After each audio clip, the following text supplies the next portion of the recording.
2023 a été un réveil pour de nombreux Français, montrant comment les choses peuvent rapidement tourner au pire.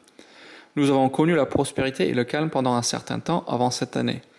Mais nous avons rapidement vu comment cela peut changer. Une catastrophe ou une calamité perçue peut provoquer la panique. Plusieurs catastrophes en même temps pourraient entraîner une situation prolongée de panne du réseau. Alors que la région pourrait se remettre après quelques jours ou semaines, un incident national pourrait vous laisser seul sans aide.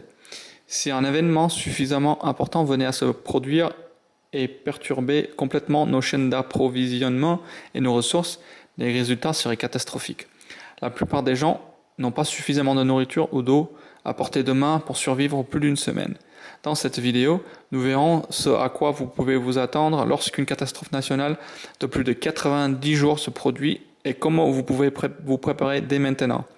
N'hésitez pas à vous abonner à cette chaîne pour avoir plus d'informations sur ces sujets. Toute catastrophe à l'échelle nationale ou mondiale peut rapidement tourner les voisins les uns contre les autres. L'ordre social calme que vous appréciez sera renversé en quelques jours seulement. La triste réalité est que la plupart des gens ne sont pas préparés à survivre jusqu'à la semaine prochaine si les approvisionnements étaient coupés, sans parler de 90 jours ou plus. Cependant, il existe généralement une chronologie qui suit les catastrophes. Connaître cette chronologie peut vous mettre en avance d'une étape et vous garder en sécurité en évitant le chaos. Cette vidéo analysera les jours, semaines et mois qui suivent une catastrophe nationale catastrophique.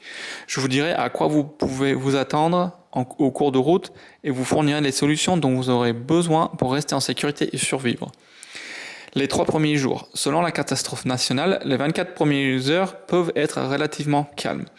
Si vous êtes à la suite d'une tempête ou d'un tremblement de terre, c'est une période où les gens émergent de ce qui reste de leurs abris et s'assurent qu'ils sont indemnes. Si c'est une catastrophe comme une panne d'électricité nationale, la plupart des gens sont encore relativement calmes. Nous avons une grande confiance en notre gouvernement, nos services publics et notre armée pour restaurer notre monde après une catastrophe. Cette période de calme peut durer environ 2 jours, après quoi les choses commencent à révéler à quel point elles sont réellement brisées. Les magasins qui ne peuvent pas traiter les transactions par carte de crédit et des débits ne peuvent pas vendre aux personnes sans argent liquide. Et les banques qui ne peuvent pas traiter les dépôts et les retraits cessent de fonctionner. Les services de livraison juste à temps qui réapprovisionnent les épiceries et les pharmacies ne peuvent plus le faire. Et des pénuries de certains articles commencent à se produire. Cela suscite encore plus d'achats paniqués, ce qui aggrave encore le problème.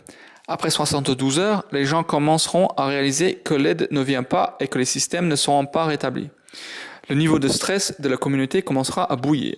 Et si les magasins n'ont pas encore été pillés, cela commencera certainement d'ici le 3e jour. Car ceux qui n'ont pas préparé essaieront désespérément de saisir les ressources dont ils se rendront compte qu'ils ont besoin. Si vous avez préparé, vous pouvez éviter de vous retrouver pris dans ce moment dangereux de désespoir. Si vous ne l'avez pas fait, attendez-vous à être coincé avec la foule se précipitant dans les magasins.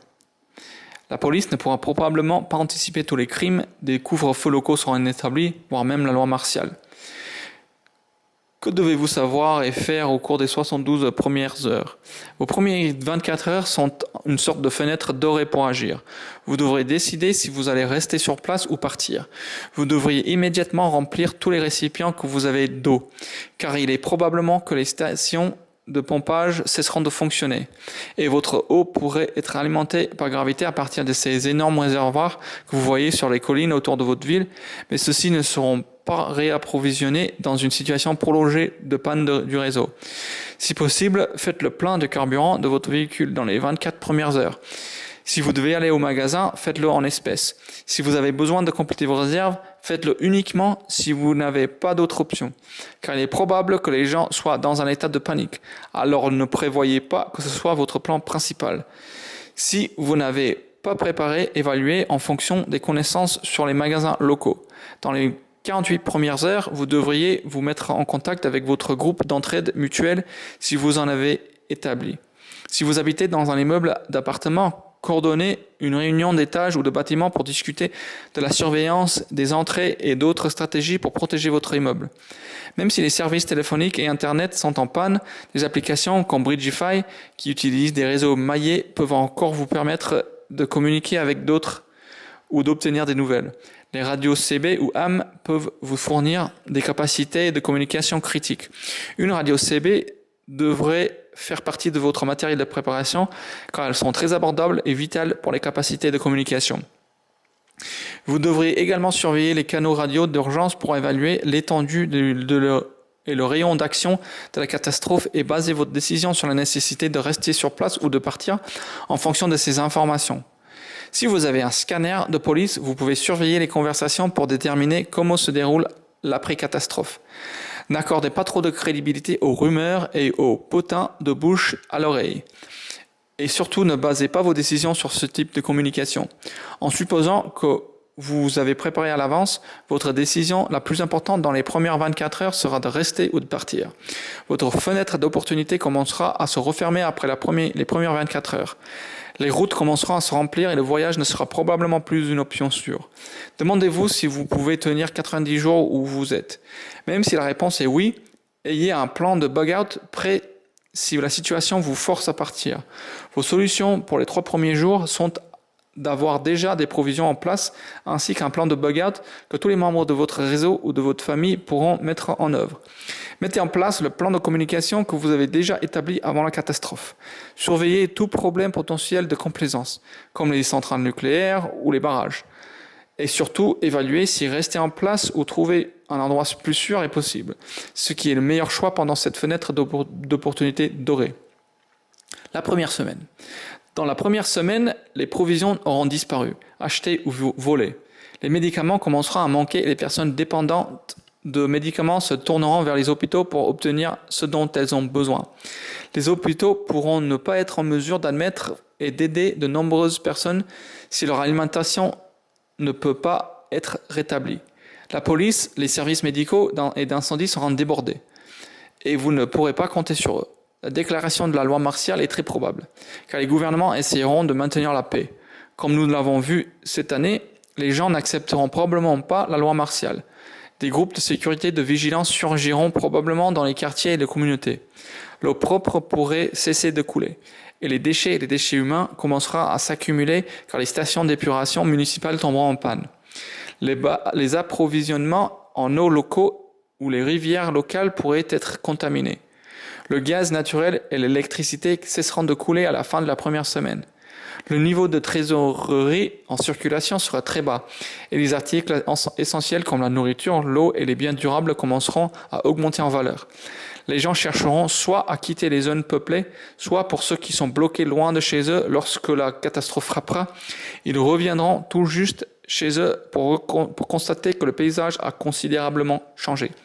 Souvenez-vous que la fenêtre d'opportunité pour rester en place ou devoir partir est vraiment dans les premières 24 heures, après quoi vous serez en compétition avec la foule à chaque étape de votre voyage. Votre solution pour la première semaine est de faire un inventaire mental de vos provisions et d'essayer de réunir tous les membres de votre famille ou de votre groupe dans un endroit central et défendable. Ne partagez pas, même lors de réunions communautaires ou de bâtiments, l'étendue de vos provisions car elles risquent fort d'être prises et reparties dès la deuxième semaine. Vous devrez utiliser un grand seau et des sacs poubelles pour enlever les déchets de votre espace de vie. S'il y a plus de vous, un système de surveillance 24 heures sur 24 à votre domicile doit être établi.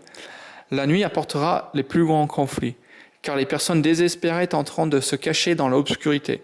La loi martiale ou la police locale peuvent encore offrir une certaine protection pendant la journée. Au-delà de votre domicile, sachez ce qui se passe dans votre quartier et votre communauté. Restez dans les zones à fort trafic si vous devez sortir pendant la journée. La deuxième semaine. D'ici la deuxième semaine, la criminalité, le pillage et le maraudage augmenteront. Les magasins et les pharmacies auront déjà été pillés. Des groupes d'entraide mutuelle apparaîtront dans certaines communautés, quartiers et immeubles. Ceux-ci veilleront des gangs de rue aux milices en passant par des citoyens armés. Il pourrait y avoir des conflits entre ces groupes. Bien qu'ils respectent probablement les frontières au cours des premières semaines, votre opportunité de voyager est passée. Les routes impactées par les personnes fuyant les centres de population seront jonchées de véhicules abandonnés et seront beaucoup trop dangereuses pour voyager. Beaucoup vivront dans leurs voitures sur des terres rurales et ils pourront se rendre et ils seront expulsés de ces terres par les habitants. Les frontières internationales seront fermées pour stopper l'afflux des réfugiés et les gouvernements ordonneront de rester chez soi, imposeront des couvre-feux ou tenteront de déplacer les gens en masse.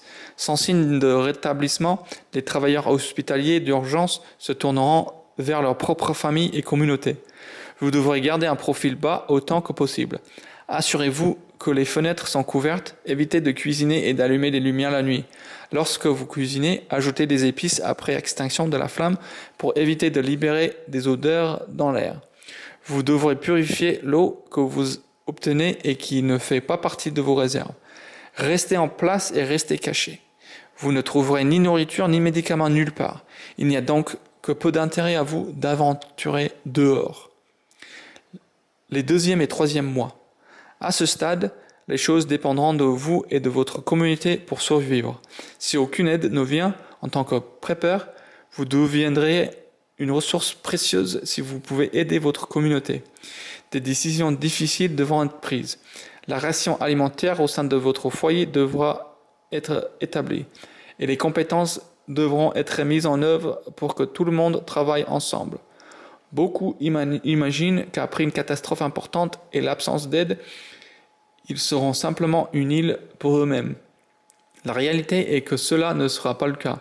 Les gens sauront ce que vous avez et, si vous l'avez, ils commenceront à élaborer des moyens d'aider les autres près de chez vous qui pourront vous aider en retour. Vous pouvez avoir une foule en colère à votre porte, alors que beaucoup dans votre communauté de preppers imaginent qu'ils seront en mesure de s'en sortir seuls. Si vous vivez dans un environnement urbain ou suburbain, cela ne sera tout simplement pas le cas. N'oubliez pas que la main-d'œuvre sera critique pour la survie. L'idée de simplement s'asseoir sur un stock de nourriture n'est tout simplement pas réaliste, car les autres sauront rapidement qui a de la nourriture et qui n'en a pas. C'est à ce moment-là que travailler avec et non contre vos voisins permettra à tout le monde de survivre.